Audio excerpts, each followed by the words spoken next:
Prêt pour l'impact, c'est la question que je pose chaque jour à une personnalité qui compte dans notre économie. Je reçois Nicolas Perdry, bonjour. Bonjour Thomas. Bienvenue, vous êtes directeur et associé chez EPSA Sustainability. Alors c'est quoi? Je veux bien qu'on présente déjà l'activité, le périmètre d'EPSA Sustainability. Alors EPSA Sustainability, c'est une ligne de métier qui est incorporée au groupe EPSA. Donc le groupe EPSA, si vous voulez, je vous raconte un peu son historique. Oui. C'est un groupe de conseil français avec encore un très grand ancrage local, mais qui est aujourd'hui un groupe international et qui s'est construit, qui a été fondé par Mathieu Gufflet, qui en est toujours le principal actionnaire, et qui s'est construit d'abord sur un métier de conseil en performance achat.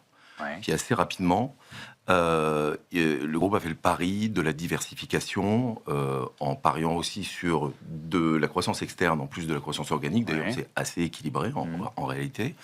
Et pour aller vers des métiers un peu différents, mais des métiers complémentaires, et notamment aujourd'hui un métier qui a pris le dessus sur le métier du procurement, donc des achats, qui est celui du financement de l'innovation.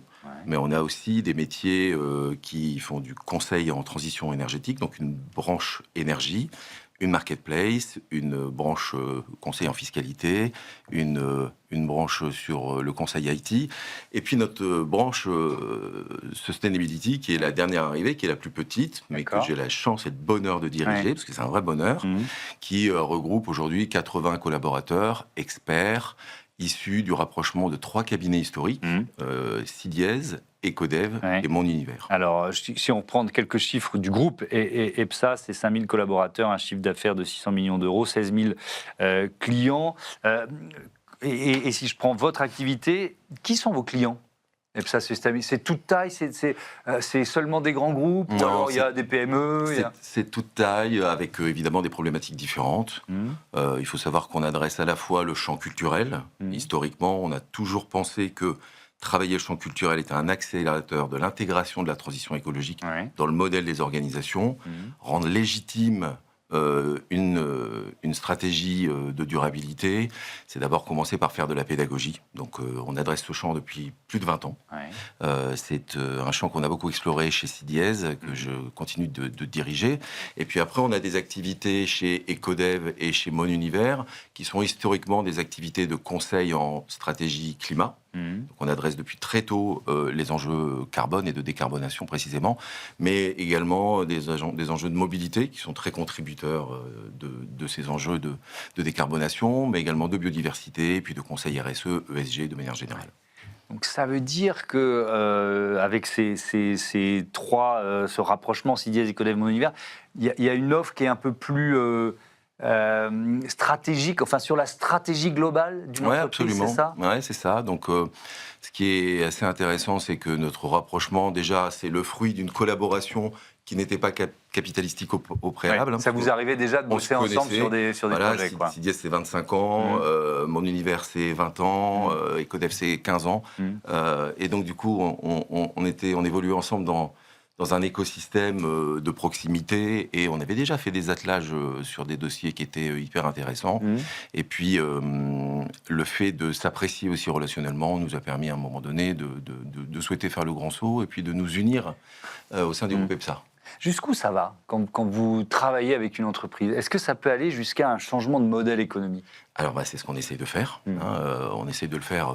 Alors, les phases de sensibilisation, tout ça, c'est toujours le cas. Mais on s'adresse jamais de la même manière, parce que les problématiques sont pas les mêmes. Si on parle à un grand groupe coté, qui a déjà des obligations depuis longtemps, chez qui c'est très structuré, une ETI familiale qui a bien compris qu'il était aussi important de transmettre, et donc d'avoir une vision long terme, que de faire du chiffre à court terme, et qui n'a pas d'obligation, ou en partie, de reverser des dividendes à très court terme. Et puis après, une grosse PME qui, elle aussi, a dans sa logique, alors qui tient bien ses usines par ailleurs, mais qui a aussi cette logique de devoir répondre présent dans les cahiers des charges que vont transmettre les donneurs d'ordre, qu'ils soient publics ou privés. Le rating, le scoring de ces indicateurs ESG dans les appels d'offres est de plus en plus important.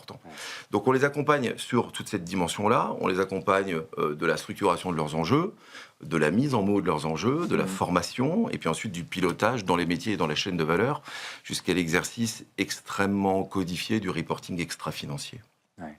Ça, et je ne sais pas si vous avez des exemples, si vous pouvez les citer, mais vraiment de twist, quoi, d'entreprises qui ont vraiment radicalement changé leur modèle ou qui sont en train de le faire basculer. Oui, il y en a. Je peux vous donner des exemples. Le groupe La Poste, par exemple, il y a eu un effondrement dans ces dernières années de 80, peut-être même 90% aujourd'hui du courrier. Ouais. Parce que tout s'est digitalisé. On s'est bien rendu compte au moment du Covid, le basculement entre le papier et le digital. On voit bien que malgré tout, La Poste a réussi à garder tous ses collaborateurs en changeant, en faisant pivoter tout doucement son modèle d'affaires vers des métiers de proximité, vers du colis. Et que sur ce sujet du colis, ils ont continué à se transformer en décarbonant leurs activités. L'enjeu de logistique majeur, exactement, de supply chain, de logistique, et tout ça, ils l'ont fait en décarbonant, avec toujours beaucoup plus de proximité dans l'intention d'offre de services. Donc du coup, il y a des entreprises qui le font. On voit bien aussi sur des grands groupes hôteliers, je pourrais parler, je sais pas, d'Accor aussi, qui est confronté à différents sujets, mais la crise du Covid leur a montré que quand on mise uniquement sur une clientèle qui vient du bout du monde, du jour au lendemain, on n'a plus de clients. Et donc, du coup, il faut recréer des lieux de vie, de l'ancrage local. Et donc, du coup, on a vu aussi que les hôtels, le lifestyle qui était grandissant dans le positionnement des hôtels est une preuve de ce changement de modèle. Et pour autant, en échange et en face, on a aussi un investissement dans le super luxe, parce qu'on sait très bien que ceux qui pourront s'offrir un transport et un trajet en avion dans quelques années seront ceux qui pourront se payer les hôtels les plus luxueux. Donc on voit bien aussi qu'on réfléchit un petit peu aux deux côtés, aux deux phases de la pièce. On va ouvrir un chapitre, on a commencé à l'évoquer, mais vraiment sur la question du bilan extra-financier, de la CSRD. Vous dites, je vais vous citer, et si le reporting devenait bien plus qu'un exercice réglementaire, si on pouvait en faire le moteur du récit de transformation de l'entreprise, derrière les tableaux de bord, il y a des histoires à raconter. Bien d'accord avec vous, sauf qu'on est dans une phase de réduction de l'ambition de ce règlement européen, avec une CSRD moins ambitieuse qui va toucher beaucoup moins d'entreprises. Est-ce que c'est d'abord une mauvaise nouvelle ? Ou est-ce qu'on peut aller au-delà, finalement ? Il ne faut pas confondre le bruit médiatique et la réalité. C'est pour ça que je vous pose la question. Je ne nie pas non plus qu'il y a une baisse d'activité dans nos cabinets. Bon, il y a plein de choses, en fait. Alors, moi, je considère que le reporting, c'est un exercice de lucidité. J'y reviens après. C'est une assurance-confiance qu'on donne à l'égard de plein de parties prenantes. Donc, si vous voulez, on y revient après, que ce soit les clients, les collaborateurs ou même les investisseurs. Dans le reporting, on peut aussi faire en sorte que... C'est un produit d'incarnation de sa stratégie grand format, donc on peut raconter aussi la manière dont l'entreprise se transforme pour adresser les grands défis de demain. La durabilité, avant que ce soit... Donc la durabilité, RSE, ESG, plan d'action plus mesures, avant que ce soit un management de la data, personnellement, ce que je dis toujours à mes clients, c'est que c'est à la fois un socle culturel, du bon sens, et une paire de lunettes pour voir l'avenir de sa performance économique avec sérénité. Quand on demande s'il est bon d'opposer la performance à la durabilité, ma première question, c'est de dire absolument pas, parce que être responsable aujourd'hui, c'est être performant demain. Et donc, du coup, là aussi, quand je vous dis, on ne s'adresse pas de la même manière à des entreprises qui doivent rendre des comptes et de l'EBITDA à des actionnaires à 12 mois, c'est pas la même chose que quand on se projette dans l'avenir et qu'on veut transmettre. Mais pour l'instant, enfin voilà, il y a des entreprises qui se préparaient d'ailleurs et qui s'apprêtaient à publier un rapport, un bilan extra-financier et qui se disent finalement j'en ai plus besoin. Bon. Alors qu'est-ce que vous leur conseillez ? Est-ce que vous leur conseillez de le faire quand même ? Parce qu'il y a notamment pour les PME la possibilité de le faire, du volontariat pour le faire. Vous dites mais ça restera un atout. Pour répondre à des appels d'offres, pour convaincre des clients, des collaborateurs. Alors déjà, on voit que nos clients nous suivent, on ne baisse pas le pavillon, et sur le sujet du reporting, encore moins. Parfois, chez nos clients, s'il y a un truc qu'on garde, c'est ça. Voilà. On arrête d'investir sur de la visibilité, etc. Mais le reporting, c'est vraiment l'héritage. On est sur un plateau. On n'est pas sur une décroissance, on est sur un plateau. On a eu l'habitude d'une croissance à 2 chiffres, c'est plus le cas. On est sur une remise en question qui est très saine. selon moi, très saine. Je bosse sur ce sujet depuis 25 ans. J'ai vu le marché devenir une bulle. J'ai vu des gens se prétendre être ce qu'ils n'étaient pas. Il y a, et c'est à mon grand regret tout de même, mais une purge naturelle du marché. Les historiques et ceux qui ont ça comme mission et au fond d'eux-mêmes résisteront et seront là. Voilà. Ceux qui vont déserter les premiers n'y croyaient finalement pas tant que ça. Pour revenir au sujet du reporting... Oui, au-delà des cabinets de conseil, est-ce que ça représente pour l'économie européenne comme opportunité? Parce qu'on peut le lire de deux façons différentes. Encore une fois, on peut se dire, c'est la fin, ils l'ont mis au placard. La CSRD, on l'a mal employé. C'était un super outil. Ouais. On en a fait un outil de reporting, alors que ça devait être un outil de transformation. D'accord. Cet outil de transformation, c'était comment nous, dans un continent où on n'a pas d'énergie abondante et bon marché, on va devoir décarboner à vitesse grand V pour rester compétitif. Ouais. Donc c'était une logique de pérennité des modèles d'affaires, de robustesse des modèles d'affaires, de souveraineté dans une logique économique, de guerre économique. Ouais. Donc de ce point de vue-là, c'est dommage qu'on ne l'ait pas pris sous cet angle-là, mais les entreprises cotées qui sont déjà soumises l'ont vu sous cet angle-là et font très bien le boulot. Pour les autres, et notamment les ETI, mais une fois encore, je le dis, il y a des patrons qui tenaient très bien leurs usines et qui, on a dit, du jour avec des normes, une gestion normative, ISO, etc., de leurs usines, et qui on a dit, vous allez devoir passer le baccalauréat de l'ESG, on sait que vous êtes en CP, mais si vous donnez un certain montant à un cabinet de conseil, vous aurez votre diplôme. C'est pas juste. On a été trop vite, trop fort, les normes sectorielles sont arrivées après, je ne leur jette pas la pierre. Nous, en tant que cabinet de conseil, on y voyait un bel océan bleu. On a recruté beaucoup de people. On n'a pas été très malin d'ailleurs parce qu'on a tous fait pareil. On s'est tous suivis dans la même trajectoire. Et c'est rare de voir un tel alignement et tous tomber dans le ravin en même temps. Mais on a recruté des people d'ailleurs à prix d'or parce que le marché était sous offreur. On a designé des méthodologies robustes. Et qui, comme on est des bons cabinets de conseil, on l'a fait en chambre. On y a investi beaucoup de temps avant de pouvoir d'être prêt à lancer notre activité. Et puis dérégulation. Et donc là, le marché se retourne sur une crêpe. Mais le plus grave, c'est que ça a donné à ce moment-là le droit à plein de gens de dire « je suis pas d'accord » en fait. Puisqu'en fait, les pouvoirs politiques se désengagent. Et ben du coup, moi, ça m'autorise à dire non. Et puis, en parallèle... Donc ce mouvement continue. Ce mouvement continue, ouais. Ce mouvement, surtout, il est... L'écologie, c'est aussi un totem d'une certaine radicalité politique qu'on voit grandir en France, que je ne commenterai pas, que je ne citerai pas. Et puis, à l'autre extrême, on a aussi préempté ce sujet de la transition écologique. Et ça, c'est pas bon non plus.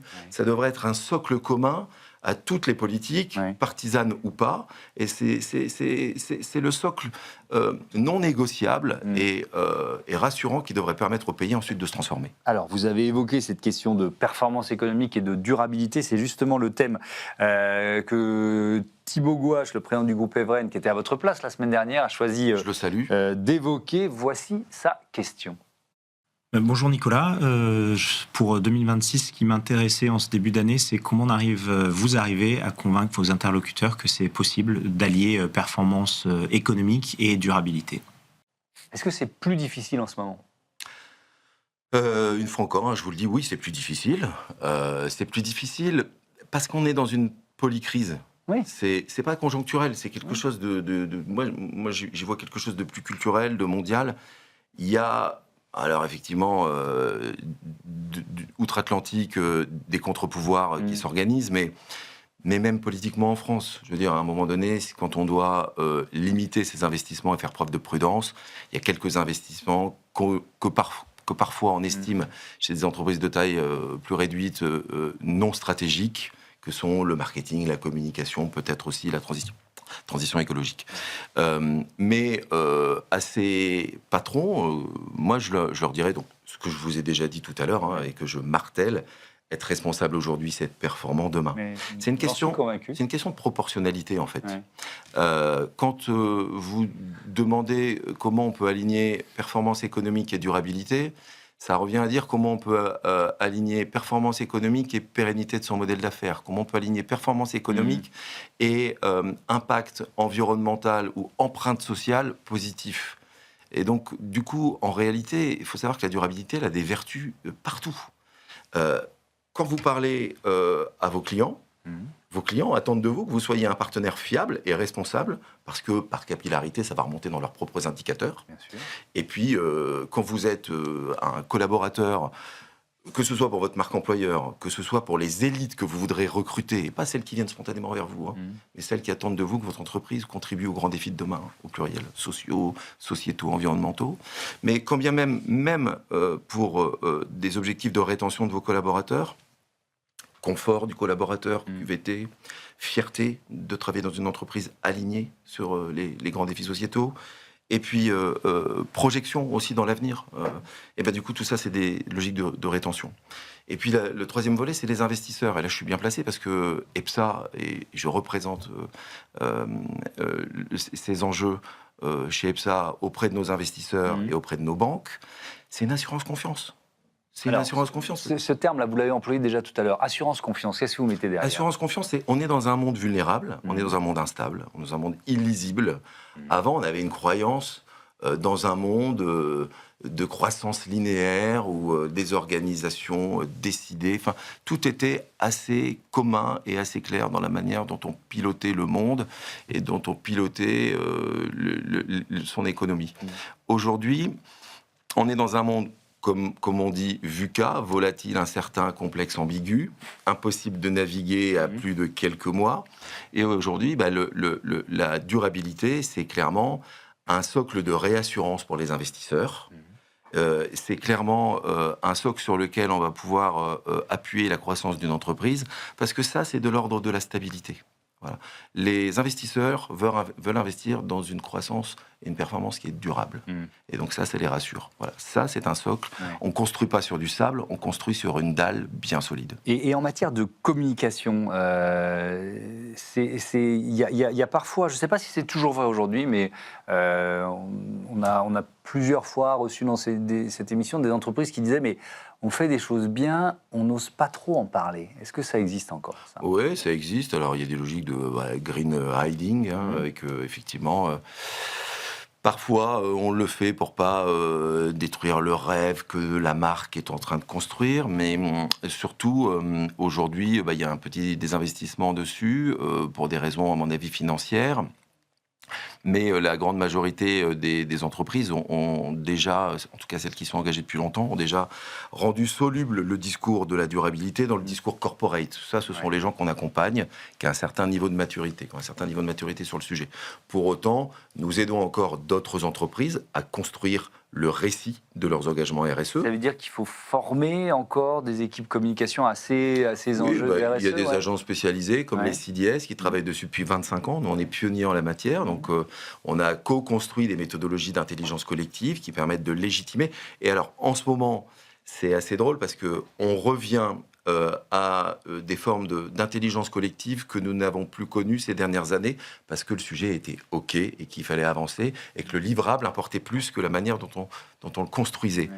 Aujourd'hui, on voit dans les entreprises, qui sont des petites sociétés dans la société, une polarisation aussi des opinions et donc des comportements de plus en plus résistants qui reviennent. Et donc, on nous demande aujourd'hui beaucoup d'ateliers, beaucoup d'écoute active, d'ateliers de concertation pour arriver à produire des narratifs qui trouvent à un moment donné de la construction sur le dissensus et dans la friction pour faire tenir des récits, ce que nous on appelle le grand récit. Je viens de sortir un essai sur le sujet du grand récit que j'ai appelé l'art de relier. Et ça n'est pas pour rien, parce qu'aujourd'hui, on est vraiment dans une société qui se fragmente, qui se fracture, et on doit pouvoir réussir à coproduire des récits qui nous tiennent debout, qui permettent de recréer, retisser de la vision, du lien et du langage commun. Oui, et de sortir de cet antagonisme politique dont vous parliez tout à l'heure, cet enjeu de transformation, de transition environnementale, ça devrait être, vous disiez, une sorte de bien commun, d'enjeu collectif, sauf que c'est devenu un enjeu de bagarre politique. Oui, alors je ne voudrais pas me lancer dans le sujet de la politique.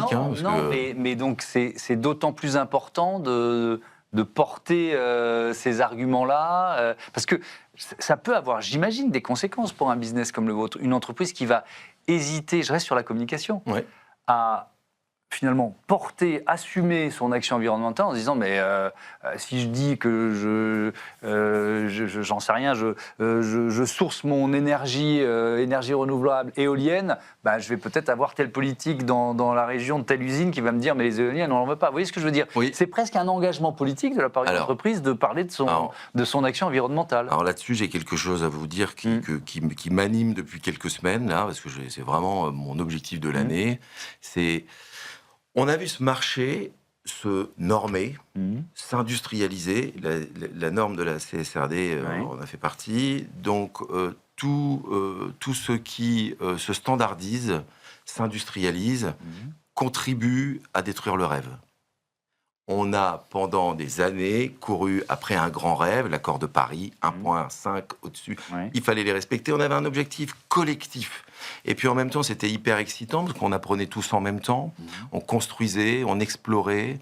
Et aujourd'hui, maintenant, on nous demande essentiellement de remplir des cases et des datas. Notre métier à nous, communicants, avec ma casquette de patron de l'agence CIDIES, est de rendre à nouveau la durabilité désirable.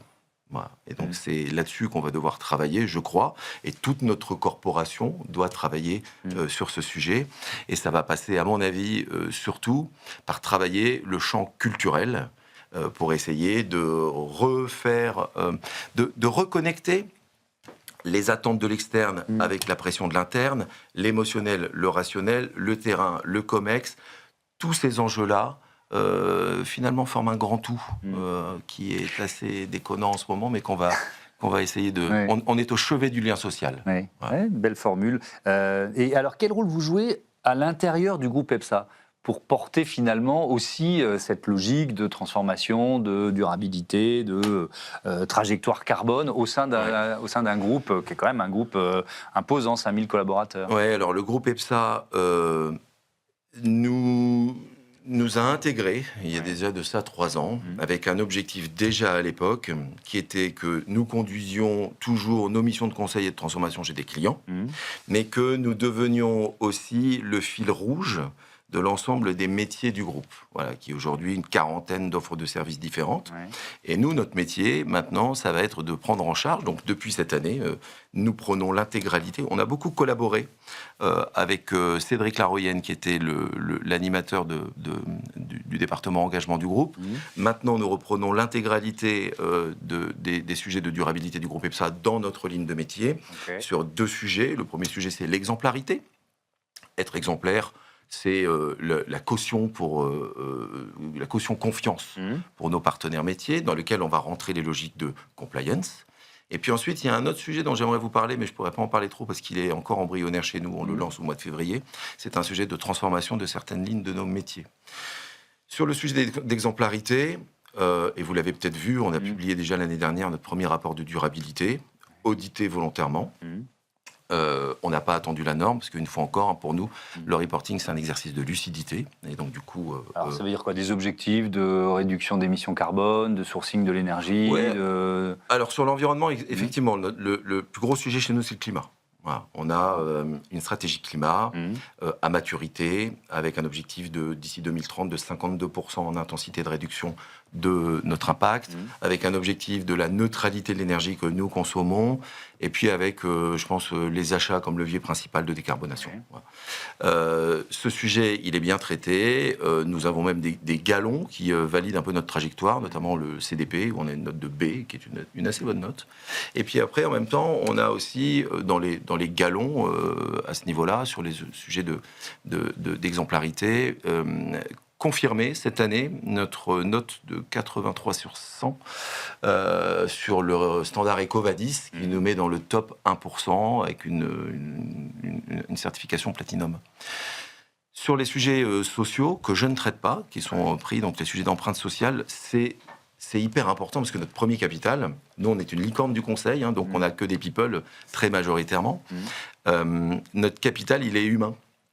Donc veiller à une performance sociale, c'est s'assurer de notre performance économique. L'inverse serait dramatique et très contre-productif. Donc là-dessus, c'est très bien géré, on gère ça en bon père de famille, on est déjà à parité sur l'ensemble de nos 5000 collaborateurs. On a des sujets de QVT, des sujets d'inclusion, de santé mentale, de diversité. On a des sujets de formation, EPSA Campus, qui portent de très beaux fruits. Et tout ça, on l'a logé dans un programme qui s'appelle Harmony at Work, qui a été lancé début 2025 et qui va continuer de s'étendre sur l'ensemble du groupe. Puis après, il y a le sujet de la gouvernance. Donc, l'ESG, c'est géré au plus haut niveau. C'est géré au board, je le représente au Global Management Committee. Et la gouvernance, moi j'aime bien dire que c'est l'architecture invisible de la confiance. Et donc, il faut qu'on soit dans un dialogue permanent avec les associés du groupe, on est 100, avec nos partenaires sociaux, avec nos partenaires financiers, avec nos clients, avec nos prestataires que nous intégrons dans notre dynamique, pour que tout soit bien organisé, bien traité, bien géré. Merci beaucoup, Nicolas Perdry, et à bientôt sur Be Smart for Change. C'est l'heure de notre rubrique Start-up et innovation, tout de suite.